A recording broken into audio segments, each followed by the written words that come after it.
আমি এটার জন্য সরি যে তোমার ব্যাচেলার্স পার্টি নষ্ট হয়ে গেল। Again I am sorry. দাদা ভাই, আমি পার্টির পরোয়া করি না। আমি শুধু এক্সপেক্ট করব যে আপনি রেশমিকে এইসব কিছু জানাবেন না, নাহলেও খুব কষ্ট পাবে। ঠিক আছে, আমি প্রমিস করছি ও কিছু জানতে পারবে।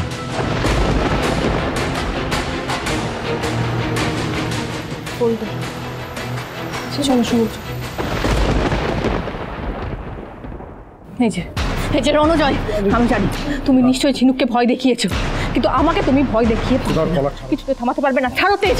What are you doing? তোমায় ছাড়বো না, কিছুতেই না। তোমার মতো একটা ছেলের সাথে আমি রেশমির বিয়ে কিছুতেই হতে দেবো না, কিছুতেই না। ছাড়ো, leave him. What are you doing? আমি আপনাদের কাছে ক্রিমিনাল কেন হয়ে গেছি আমি জানি না, কিন্তু আমি আবারও বলছি, আমি যদি কিছু ভুল করে থাকি তাহলে প্লিজ আমায় ক্ষমা করে দেবেন। I am sorry. তুমি ওই রণজয়কে ছেড়ে দিও না। ও একটা ক্রিমিনাল, ও ভালো মানুষ নয়। আর আমি নিশ্চিত ও ঝিনুককে কোনো রকম ভাবে ভয় দেখিয়েছে, ও ব্ল্যাকমেল করেছে। আমি এটা প্রমাণ করবো, রেশমির বিয়ের আগে আমি এটা প্রমাণ করবোই। দেখো, তুমি এরকম কিচ্ছু করবে না। তুমি কি সব ভুলে গেছো? আশুতোষ বাবুকে রেশমির জাস্ট ভালো লাগতো, পছন্দ করতো, তাতেই ও দিদির বিয়ের দিন সুইসাইড করতে চলে গেছিল। আরে এখন রেশমি রণজয়কে ভালোবাসে, ওকে বিয়ে করতে চায়। এখন যদি তুমি এসব কিছু করতে যাও, ও কি করে নিতে পারে তোমার কোনো আইডিয়া আছে?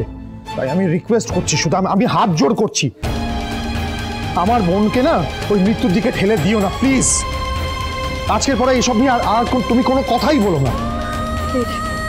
তুমি কেন বুঝতে পারছো না? এটা রেশমির ক্ষতি হবে। আরে সেটা আমি বুঝে নেবো সুধা, প্লিজ। তুমি শুধু কথা দাও যে এই বিয়েতে তুমি বাধা দেবে না। আমার মাথায় হাত দিয়ে বলো।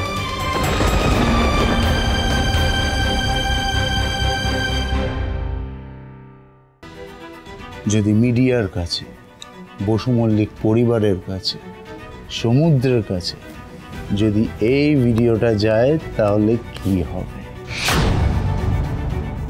এত কিছুর পর সমুদ্র তোমাকে মেনে নেবে তো?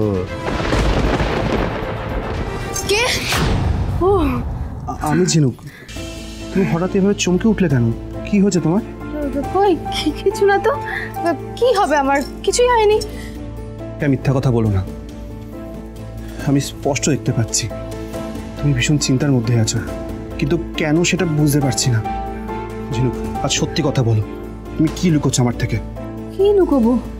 আরে লুকাবার মতো কি আছে আমার? কি বলছো তুমি এসব? হ্যাঁ, আর এসব না অবান্তর প্রশ্ন তুমি আমাকে করো না সমুদ্র। আমাকে একটু একা থাকতে দাও, ঠিক আছে? ঝিনুক, তুমি তো একাই আছো। বিয়ের পর থেকে তুমি আমার সঙ্গে কতটা টাইম স্পেন্ড করেছো বলো তো? দেখো সমুদ্র, আমি ঝিনুক, তুমি কোনো কারণে আমাকে নিজের থেকে দূরে সরিয়ে নিয়েছো। আমি স্পষ্ট দেখতে পাচ্ছি তোমার মন অন্য কোথাও আছে। হঠাৎ বৌদির সাথে তুমি রণজয়কে ধরতে ক্লাবে চলে গেলে, তুমি আমাকে কিছু বলোনি। বৌদি কেনই বা রণজয়কে বারবার অ্যাকিউজ করছে? তুমি আমাকে কিচ্ছু জানাওনি ঝিনুক। তোমার মাথায় কি চলছে আমি কিচ্ছু বুঝতে পারছি না। ঝিনুক, তুমি তো আমাকে ভালোবেসে বিয়েটা করেছিলে। তুমি তো বলতে আমি তোমার বেস্ট ফ্রেন্ড। তাহলে আমার সাথে কেন তুমি তোমার মনের কথা শেয়ার করতে পারছো না? কারণ শেয়ার করার মতো কিছু নেই সমুদ্র। তুই প্লিজ যাও এখান থেকে। আর সব সময় না এরকম ভালোবাসার কথা শুনতে আমার ভালো লাগে না। ঝিনুক, ঝিনুক, দেখি দেখি দেখি দেখি, গরম মোম পড়ে গেল, জ্বলছে না?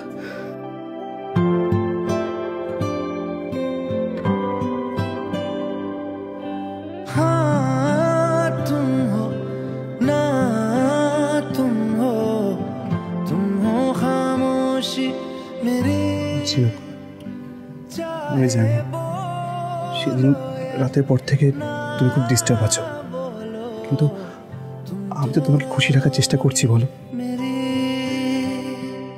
জানো আজ প্রথম বোনাস পেয়ে তোমার জন্য শাড়ি এনেছিলাম। দাঁড়াও, 1 মিনিট দেখাচ্ছি।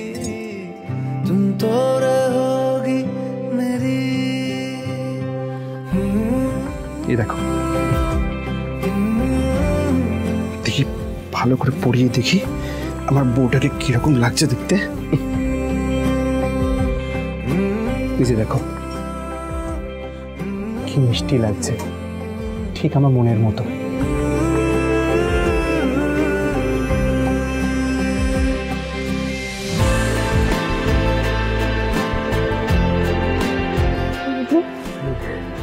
আমি যদি কোনোদিন কোনো ভুল করি তুমি আমাকে ছেড়ে চলে যাবে না তো? আমি কোনোদিন আমার ঝিনুককে ছেড়ে যেতে পারি? কোনোদিন যাব না।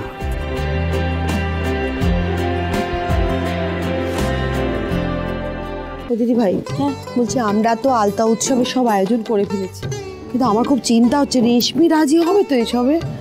না, রাজি কেন হবে না? তাহলে রাজি না হওয়ার কি আছে? ছোট করে তো একটা ঘরোয়া উৎসব হচ্ছে, রাজি না হওয়ার তো কিছু নেই। হ্যাঁ সেটাই তো। দেখো, চেয়েছে যে বিয়েটা ছোট করে করা হোক, সব ঠিক আছে, আমরা মেনে নিয়েছি, কিন্তু বিয়ের আগে আলতা উৎসব তো এবারই প্রথা, তাই না? হ্যাঁ, এইটুকু তো আমাদের করতেই হবে। হ্যাঁ, এই তো এসে গেছে রেশমি।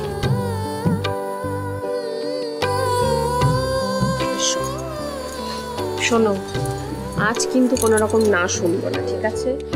সব নিয়ম আজকে তোমাকে করতেই হবে রেশমি। কেন এসব করতে গেলে বৌদি? আমরা তো বলেছিলাম যে ছোট করে বিয়েটা করব, এত রিচুয়ালস হবে না। এই একদম বেয়াদবি করবি না। হ্যাঁ, সেটা নতুন ফ্যাশন হয়েছে সবার। বিয়ে করবো অথচ হালকা নিয়ম মানবো না, সেই জন্য তো আজকাল ঘরে ঘরে ডিভোর্সের সংখ্যা বেড়ে যাচ্ছে। হ্যাঁ, প্রত্যেকটা বাড়িতে আমি লক্ষ্য করেছি একটা করে ডিভোর্স। এই বাড়িতেই মেজো ঠাকুরপো, এখানে একটা আনন্দ অনুষ্ঠানের আয়োজন করা হয়েছে, এই সময় এখানে কথাগুলো বলা কি খুব দরকার? আমি একটা কথা কিছুতেই বুঝতে পারি না মেজকা, সব কিছুতে তুমি সুধাকে সবসময় ছোট করার কেন চেষ্টা করো বলো তো? আরে কেন ভুলে যাচ্ছিস যে রাধা মায়ের জন্য তুই এই বাড়িতে আছিস? হ্যাঁ, নিজের মেয়ের বিয়েটা নিজের চোখে দেখতে পাচ্ছিস, বুঝলে? তুই যা কাণ্ড বাঁধিয়েছিলি সে তো আর। দাদা, আমি তো কিছু ভেবে বলিনি, আর সুধাকেও আমি হালকা করে কোনো কথা শোনাতে চাইনি, বিশ্বাস কর। ভুল করে মুখ থেকে ফসকে বেরিয়ে। হ্যাঁ হ্যাঁ, চিরকাল চিরকাল তোমার মুখ ফসকে না বাজে কথাগুলোই বেরোয়।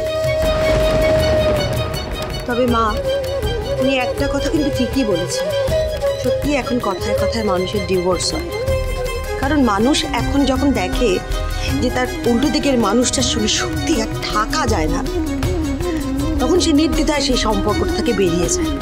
একটা ভুল বিয়েকে সারা জীবন টিকিয়ে রাখার জন্য নিজের জীবনটা শেষ করার থেকে সেটা অনেক ভালো। এই কথাটা শর্মিলা কাকে খোঁচা দিয়ে বললো? আমার এত বড় সাহস?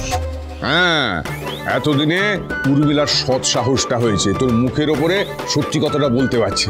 তুই যে কি করিস না চন্দ্র। চন্দ্র না ইন্দ্র।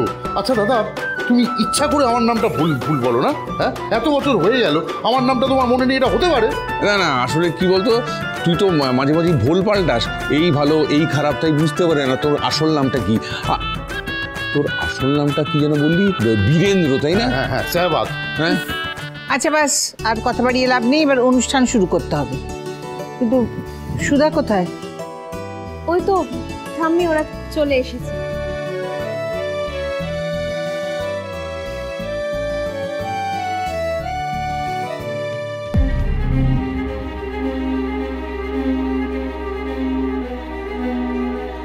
প্রত্যেকটা নিয়ম কিন্তু তুমি ফলো করবে সুধা, বিয়েতে যেন কোনোভাবে বাধা না পড়ে। মনে আছে তো আমাকে কথা দিয়েছো তুমি? ভালো বিপি, তোমরা সবাই রেশমি বিবিকে আলতা পরাবে, আমিও দেখবো আলতা পরানো। হ্যাঁ দেখবে তো, তোমাকেও পরিয়ে দেবো, ঠিক আছে? আচ্ছা, তার আগে কি করতে হবে তোমায়?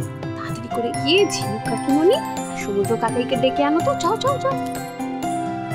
এই যে আমরা এসে গেছি, চল চল।